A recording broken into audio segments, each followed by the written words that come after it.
Today I'm going to share a topic with you which is very near and dear to my heart and something which I believe is relevant to us all here today. Australia is in crisis, with a particular illness affecting almost half of Australians today. To be precise, 45% of the Australian population will be affected by this illness. It's so rife that 1 in every 5 of us will experience this illness this year, with 65% doing absolutely nothing about it. In the workplace, it's the main cause of absenteeism and presenteeism, which means showing up to work and not being very productive, costing the Australian economy $15 billion a year, with 3.2 days lost per employee because of this. It's most pertinent in the financial and insurance sector, affecting 33%, a third of people in that particular sector. It's also the main cause of why, unfortunately and sadly, every day 200 Australians try and take their own lives, with 7 actually succeeding. That's every day. Ladies and gentlemen, stress and mental illness are the silent killers. Because most people are just too afraid and embarrassed and ashamed to say anything when they experience it, and so they suffer alone. But there's good news on the horizon. Mental health initiatives have now been measured, almost for the first time, having an ROI, a return on investment, of 2.3 times. That means that for every dollar invested in such initiatives, there is $2.3 in benefits gained, reducing absenteeism, reducing presenteeism, and indeed reducing workers' compensation claims. I'd like to share a personal story with you now, and why I've become so passionate about helping fellow Australians to better manage their stress and build their resilience.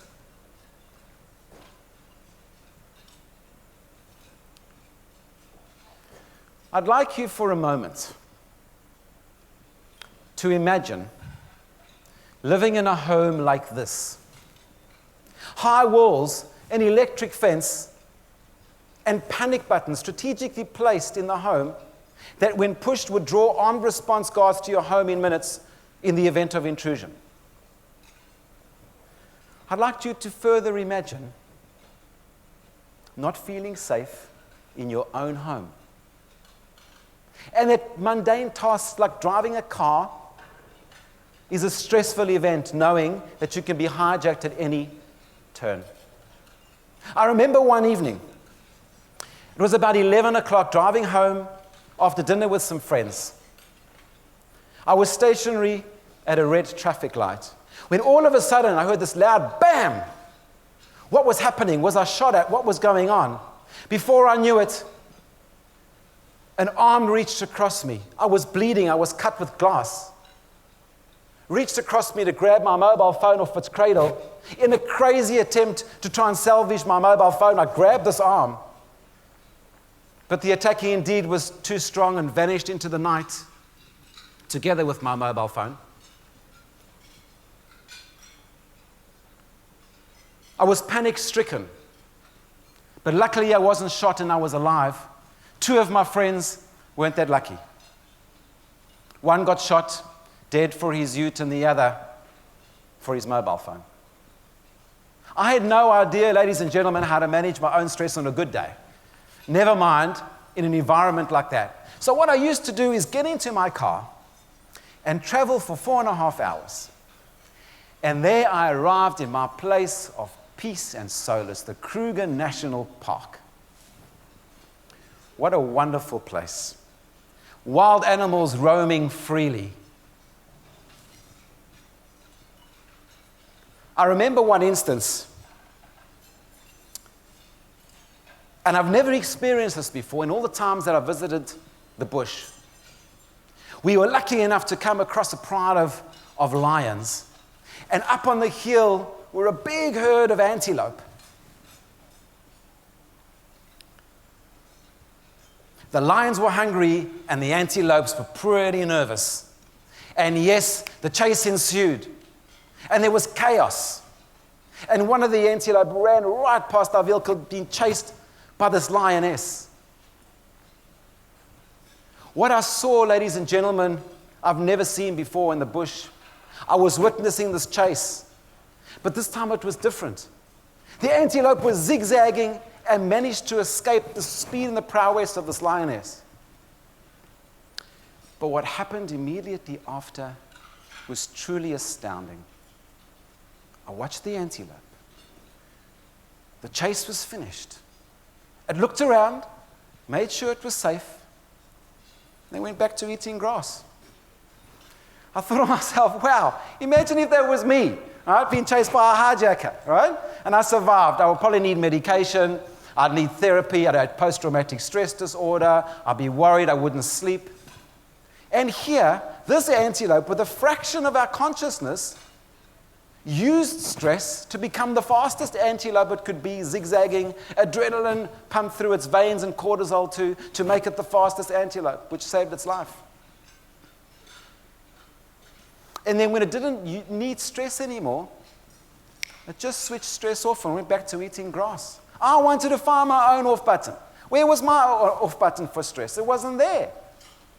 Just think how often we all stress for perhaps hours, days, weeks, months, years about something. I wanted to find my off button. And so I went on a quest. And I wanted to learn how I could manage stress in a really effective way. It took me all over the world. I studied with Martin Seligman, who many of you know is the father of positive psychology, and learned how positive psychology can enable us to manage our stress a bit better. And spent some time with some Buddhist monks and how they use meditation to control the mind and reduce stress. And thereafter I went to India, to Kerala, which is south of India, amazing place. I mean, it's such a vast country. I mean, let's just think about it. One state, 33 million people. To learn how the Vedic traditions manage stress. And they spoke to me about how they use mantras and chanting as a way to control the mind and manage stress. And so I went back to Africa, my roots. And I spoke with some of the tribal leaders. And I asked him the same question. I remember sitting in front of a particular gentleman. He was a leader of one of the tribes, and I asked him the question, tell me, as a leader, how do you teach people and recommend good stress management techniques? And he paused and he said to me, one word, Ubuntu. Ubuntu means literally loving kindness. But what it actually means is, I am because we are. He said, Meiron, we don't stress in our community. I said, how can that be? He said, I'll tell you why. Because if somebody in our community is sick, we rally and we make sure that they're okay, and so are their kids. If they have financial difficulties, we make sure that they're provided for. We don't have the physical ailments of the Western world. And I thought to myself, imagine an organization built on Ubuntu culture. Imagine working in an organization like that, where you feel supported and cared for. And so I put pen to paper after my quest. I wanted to try and squeeze the juice out of everything I learned. And so I wrote a book. And I called the book De-Stress, Building Resilience in Challenging Times. And I often get asked, Meiron, tell us what are some of the key things that could help us manage and reduce stress. And I want to share two with you right now, in the hope that it perhaps can help you better manage the stresses that you're having at the moment. The first is present moment awareness. You see, stress is a function of time. It cannot exist in the present moment. How often is our bodies right here, right now, but where's our mind? Maybe in the past, lamenting about something we've done, or perhaps we're focusing on the future and worrying about a particular event that may or may not occur. Often, we're not here. The adage is, be present to that which is present. If we're sending an email, just focus on sending the email. If we're having dinner with our family, just focus on that. Stress cannot be there when you're in the moment. The second thing I'd like to share with you is how we manage what I call thought attacks. That's the barrage of all the negative thinking that pervade our mind every single day. Thought attack is really when the mind turns on itself and attacks the possibility of feeling good. And yet we want to feel good every day. You know, we've got about 60,000 thoughts every single day. When I heard that stat, it was incredible. And for the analytics among you, that's about a thought a second. But here's the kicker. 45,000 of them are negative. In fact, if someone says to you, have a lovely day, what we should really be doing is sitting them down and say, look, you're probably not aware, but I've got to contend with 45,000 negative thoughts until I get to zero. Right? Then I can only start on the positive ones. Give me a little bit of a break. And one of the keys to controlling these thought attacks is looking at things a little bit differently. Is taking whatever stresses that you have in the moment and finding a new way of interpretation. A new way of interpreting your adversarial event a little bit differently. Trying to find the benefit. Imagine this came to you as a gift, but your job is to try and unwrap that and find the hidden potential, the hidden opportunity inherent in that. I felt so proud of myself. You know, this book won the award, as you heard, and I thought, you know, I'm pretty much the stress guru. I thought, yeah. And then, my ability to manage my own stress was severely tested. One evening, I felt a sharp pain on my left side right here, below my ribcage. I thought nothing of it. I left it. As you know us blokes do. She'll be right, mate. I know that's said with a South African accent. You've got to pick that up. By the way, I'm not too arrogant, so we're all good. We can be friends, and it's 100%. So, I left it for a while, and I couldn't really ignore it because it was knocking really loudly. 3 weeks later, I found myself taking some pain medication. After 6 weeks, I couldn't bear it anymore, and I went to my GP. He sent me for some x-rays and ultrasounds. Came back normal. He said, look, leave it alone. Maybe it'll go away on its own. Just see how it goes. Left it for another 3 weeks. Now I'm on 8 Nurofen a day, just to get through the day. And so I went back, and what do GPs do when they don't know what's going on? They refer you. Yep. So off I go to a gastroenterologist who does various tests on me. He calls me back. He said, Meiron, I've got the results of your CT scans, etc. He sat me down and he said, Meiron, you have lymphoma. Now, I've never heard of that word before. I thought he said lymphoma. And quietly to my mind, I said, hey, we just met, but how do you know this stuff about me? That's ridiculous. He said, but I can't confirm this diagnosis. You've got to go see a hematologist who's away for 3 weeks. And I remembered an old wise person in my quest who said to me, Meiron, I want to give you some advice about stress management. I said, please do. He said, Meiron, whenever you're going through a tough time, remember this. You can suffer once or you can suffer twice. You can think the worst and get the worst, you suffer twice. You can think the best and get the worst, well, you've only suffered once. And I remembered that at that time. I didn't know if I had cancer, this lymphoma, which is apparently a blood cancer. And I thought, well, maybe I don't have it. And off I went on my merry way. I saw the hematologist who did more tests and did confirm that I had something called non-Hodgkin's lymphoma. He said, Meiron, you have it in your spleen, you need to go to surgery. And a few days later, I was whisked into surgery to have my spleen removed. I woke up in ICU and the surgeon came in. He said, Meiron, things didn't really go according to plan. He said, your cancer was exceptionally aggressive. Not only did I remove your spleen, but I removed half of your pancreas, a section of your stomach, a portion of your diaphragm, and your gallbladder. He said it was one of the biggest cancer surgeries he's performed. I remember at the time I wanted to lose about 2 kilograms.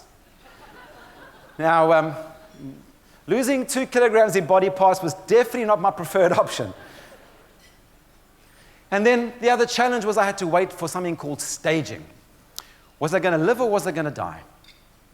Stage 3 meant I had a good chance of survival, but stage 4 meant I probably wasn't going to make it. I was waiting for the results. The oncologist came into my ward and said, Meiron, I'm delighted to tell you that you have stage 3, and you've got between a 75 and 80% chance of survival. Now, as a wine-drinking, caffeine-addicted chocoholic, I just thought that cancer improved my longevity. So that was absolutely all fantastic. I knew I was going to live. And so the treatment began a few weeks later. Lost a lot more than 2 kilograms. And I thought of myself when I was going through treatment, how ironic. 2 years before this, I write a book called De-Stress, Building Resilience in Challenging Times. I think I'm going through a challenging time. So, big deal. Let's see if you are already the stress guru. It's all very well that you can put your own principles in place when things are going well. But try and see if they work now. Could I practice what I preached or not? And so my thoughts went to the technique that I shared with you a little bit earlier, present moment awareness.